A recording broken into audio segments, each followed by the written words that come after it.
Nous voici revenus à une nouvelle capsule. Aujourd'hui, on va vous montrer comment économiser, comment multiplier les lilas.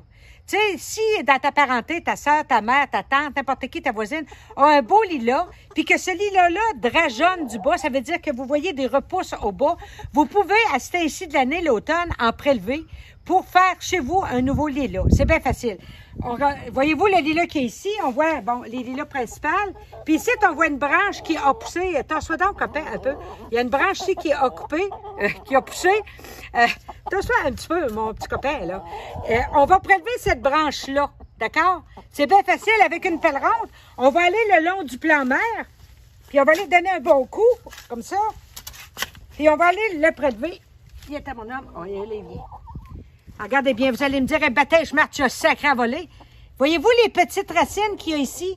C'est suffisant pour une longueur de lilas comme ça, il va reprendre. On coupe, puis on s'en va où est-ce qu'on le plante, puis on continue. On fait la suite, on va planter notre fameux lilas. Voyez-vous, j'ai déterminé que je voulais le mettre ici. J'ai fait un trou qui est quand même pas si gros, gaminou, hein?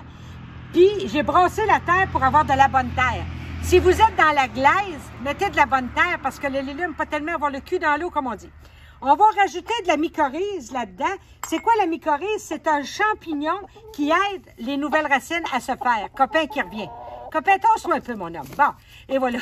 Alors, je vais mettre le lilas et je vais tout simplement le rabrayer comme ça. Hein, copain? Tasse un peu. Voyez-vous, je vais le planter. Je fais une petite cuvette la première année comme ceci pour favoriser l'eau de pluie de rester là pour que mon lilas ait de l'eau pour faire de nouvelles racines. Je me bats plus avec mes poules qu'avec autre chose. Copain, tasse-toi, mon ami. Bon, voyez-vous, ce lilas-là, il va reprendre très facilement puis il va vous donner des très beaux lilas. Donc, c'est le temps, présentement, mi-septembre, d'aller chercher les drageons de lilas puis de se repartir des lilas. Puis, si vous êtes maniaque, prenez plusieurs sortes de lilas si vous pouvez. Vous avez les lilas français, les lilas japonais, les vulgaris comme celui-là, les lilas communs. De même, vous allez allonger votre période de floraison au printemps prochain. Une autre chose, c'est pas le temps l'automne de tailler les lilas. Pourquoi? Vos bourgeons de fleurs sont sur le bout de vos branches déjà. Donc, on va tailler, mais après la floraison du printemps prochain. Coupez-y pas le bout, vous n'aurez pas de fleurs à offrir à vos femmes. Là-dessus, on cultive notre bonheur, bye bye.